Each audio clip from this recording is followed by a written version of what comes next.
Sir, আপনি কিছু বলার আগে আমি আপনাকে একটা কথা বলতে পারি কি? বলুন। আপনি এতদিন ধরে আমাদের না চাইতেই অনেক কিছু দিয়েছেন স্যার। না, আপনি আজকে যদি আপনার কাছে আমি কিছু চাই, দেবেন? কি চান? ভিক্ষে। ভিক্ষে?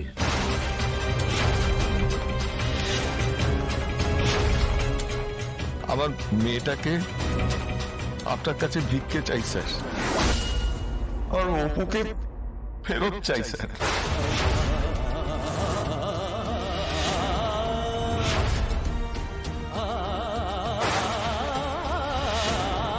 কি হলো স্যার, চুপ করে আছেন যে? আমি তো আমার মেয়েটাকে আপনার থেকে ফেরত চাইছি স্যার, আপনি ফেরত দেবেন না? ভিক্ষে চাইছি তো স্যার। এসব কথা বলতে বাধ্য হচ্ছি, আপনি তো জানেন স্যার। দেখুন সতীনাথ বাবু, আপনার মেয়ে আমার কাছে সেফ থাকবে, আমি ওর কোনোদিন কোনো ক্ষতি হতে দেব না, আপনি বিশ্বাস করুন না প্লিজ। এটা ক্ষতি নয় স্যার। লোকে তো বলবে যে আমরা টাকার লোভে আমাদের মেয়েটাকে হাত পা বেঁধে জলে ফেলে দিই। না না, কি বলছেন কি? আমি এইভাবে কখনো ভাবিনি। আপনি যে জায়গায় আছেন স্যার, আপনার এসব না ভাবলেও চলে। আমাদের ভাবতে হয় স্যার, ভাবতে হয়। লোকে কি বলবে, লোকে কি ভাববে, ভাবতে হয় স্যার। আর অপুর কথাটা একবার ভাবুন তো স্যার। এমনিতে লোকে ওকে নিয়ে কত কথা বলে, এখন যদি সেটাই সত্যি হয় তাহলে সেটা আমাদের কারোর জন্য ভালো হবে কি?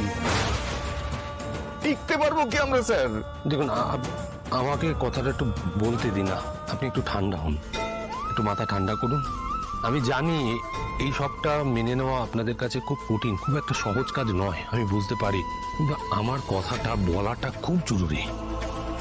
প্লিজ আমাকে একটা সুযোগ দিন, প্লিজ সতীনাথ বাবু।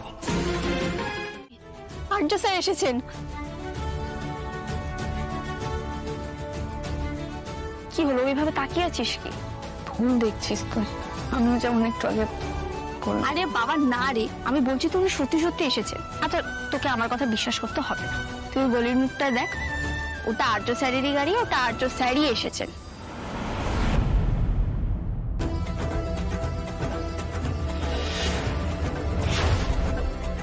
সত্যি সত্যি আর্য স্যার এসেছেন? তোর সাথে কি এখন মজা করার পরিস্থিতি রয়েছে অপু? হ্যাঁ, উনি কি তাহলে বাবার সাথে কথা বলতে এসেছেন? হ্যাঁ, এই ব্যাপারটা যদি মেটাতে হয় তাহলে তো কাকুর সাথেই কথা বলতে হবে। উনি তো আমাদের বলেছেন উনি অন্য কারোর সাথে আমার বিয়ে হতে দেবেন না। ভালোবাসলে তোকে, আর তোকে অন্য কারোর হতে দেবে কেন? বাবা মত পাল্টাবে তোরে, আর্য স্যার পারবে একটু বাবাকে রাজি করাতে? অপু, ওটা আর্য সিংহ রায়, উনি সব পারে। তোর জন্য না উনি জানও দিয়ে দেবেন।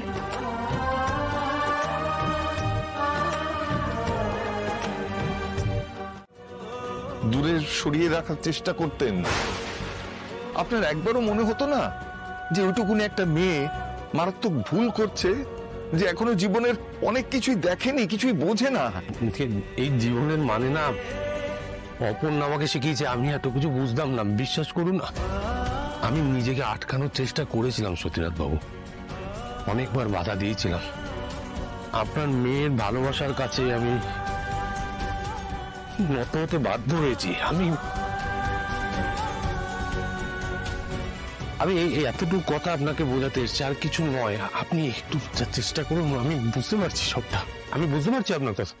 আমি আপনাকে অনুরোধ করছি স্যার, একজন অসহায় বাবা হিসেবে আপনার কাছে অনুরোধ করছি, অপুর এই বিয়েটা হতে দিন স্যার। দেখুন, হিন্দল একজন ভালো ডাক্তার, ভালো মানুষ, ভালো ছেলে, সব থেকে বড় কথা ও অপুর সমবয়সী। অপর্ণা ভালো থাকবে, ও তো অন্য কাউকে ভালোবাসে, আপনি কেন বুঝতে পারছেন না? ভালো থাকবে, 100 বার থাকবে, 1000 বার থাকবে, ও খুব খুশি হবে, খুব সুখী থাকবে, আমি জানি স্যার। শুধু আপনি ওকে মুক্তি দিন স্যার, আপনি আমার অপুর জীবন থেকে সরে যান স্যার। আমি আপনাকে এই কথাটা আগেও বলেছি, এই ভয় থেকেই বলেছি, কিন্তু জল যে এতদূর গড়িয়ে গেছে এটা বুঝতে আমার অনেকটা দেরি হয়ে গেল। আপনি আপনাকে যে এতবার করে ডাকছিলাম আপনি শুনতে পাননি? তুমি আমাকে ডাকছিলে মানে আমি তো আপনার সাথে কথা বলতে চাইছি, আপনি বুঝতে পারছেন না। আমি নিজের মধ্যে ছিলাম না, আমি আমার সামলে নিতে একটু সময় লেগেছিল। মানে একটা প্রশ্নের উত্তর দাও তো, তোমার কাছে কে ইম্পর্টেন্ট, তোমার বাবা মা না আমি? এইসব আপনি কি প্রশ্ন করছেন? প্রশ্নটা খুব সহজ, উত্তরটা তার থেকেও বেশি সহজ। বাবা মাকে অখুশি করে আমরা ভালো থাকতে পারবো না। আমাদের জীবনে সবার আগে কিন্তু মা বাবার স্থান। বাবা মার অনিচ্ছায় বাবা মাকে অসুখী রেখে আমরা ভালো থাকতে পারি না, ভালো থাকা সম্ভব নয় অপর্ণা। আপনি কেন এরকম করে বলছেন? কেন? আমার একটু সামলে নিতে সময় লেগেছে, কিন্তু এই কথাগুলো বলাটা খুব ইম্পর্টেন্ট, তাই জন্যই আমি আবার তোমার কাছে এসেছি। একটু ভালো করে শোনো, আমি হয়তো বোঝাতে পারবো না তোমাকে, তো আমি ক্ষমা প্রার্থী। এক মিনিট, কেন বলছেন এই কথাগুলো? বাবা আপনাকে কিছু বলেছে? কি বলেছে বাবা আপনাকে? কি বলেছে? তোমার বাবা মাকে কি বলতে পারেন সেটা রাজ করেই কিন্তু আমি তোমাদের বাড়িতে এসেছিলাম। তোমার বাবা যে কথাগুলো বলেছে অপর্ণা খুব একটা অযৌক্তিক নয়। হ্যাঁ, আমি আমাদের কথাটা তোমার বাবাকে বোঝাতে পারিনি, সেটা আমার না পারা, আমার ব্যর্থতা। আমি একটা কথা বলি, শোনো, তুমি এখন ফিরে যাও। এখানে তোমাকে আমার সঙ্গে কেউ একসাথে দেখলে আবার তোমাকে কেউ কিছু বলবে, আমার লোকজন কে কি বলবে শুধু অনেক শুনেছি। হ্যাঁ, লোকের কথা অনেক শুনেছি। আর যদি কারোর কিছু বলার থাকে না, সামনে এসে বলুন, তারপর আমি দেখবো।